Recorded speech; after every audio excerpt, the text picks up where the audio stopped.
రాగి మురుకులు రెసిపీ చూడండి. మరిగే నీళ్ళలో రాగి పిండి కలపాలి. ఇందులోనే ఆల్రెడీ కొన్ని తక్కువ పడ్డాయి కాబట్టి వస్తున్నా. ఫస్ట్ వేడి నీళ్ళలోనే వేసిన పిండి నువ్వు చూడలేవు. ఇందులో ఓమ, నువ్వులు, ఉప్పు, కారం, అల్లిమిల్లిగడ్డ వేసి బాగా ముద్దలాగా అయ్యే వరకు పిసకాలి. అక్కడ ఆయిల్ వేడవుతుంది. మురుకులు మాత్రం చాలా బాగుంటాయండి. మురుకులు మా సైడ్ అయితే కొందరు జంతికలు అంటారు కదా, అవి ఓన్లీ ఉత్తే రాగి పిండి ఇలా వచ్చే వరకు కలిపేయాలి.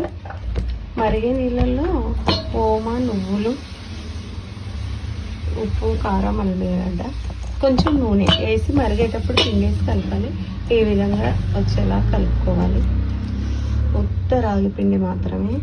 ఇక మా అమ్మాయి అయితే ఎప్పటి నుండో తెలిగింది. ఒకసారి ఫ్రెండ్ వాళ్ళ ఇంట్లో తినొచ్చినా బాగున్నాయని చెప్పింది. అడగదు ఏవి, ఇంకా పొద్దున్న నుండి ఇంటి దగ్గర ఉంది ఈరోజు. చెయ్యి మమ్మీ అని చదువుకుందా, నవ్వుతుంది. వస్తా వీడియోలో అందుకు చేద్దామని కొంచెం గడిపా. మీరు కూడా ట్రై చేయండి. రాగివి చాలా టేస్ట్ ఉన్నాయి. ఎప్పుడు మనము ఏమంటారు బియ్యం పిండితో మినపప్పు వేసి పట్టించి, శనగపప్పు వేసి పట్టించి అట్లా చేస్తాం కదా. ఈసారి మొత్తం రాగి పిండితో ట్రై చేయండి, చాలా బాగున్నాయి. Bye friends. మురుకులు స్టార్ట్. చూడండి కలర్ అయితే ఇలా వస్తాయి, టేస్ట్ మాత్రం మస్తు ఉంటాయి. అదే కలరే అంతా చూడ్డానికి అట్లా ఉంటాయి అంటున్నా. అబ్బా నాకు తెలియదు మరి.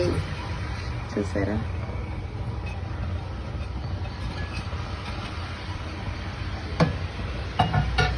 మీరు కూడా ట్రై చేయండి ఫ్రెండ్స్, చాలా టేస్ట్ ఉంటాయి.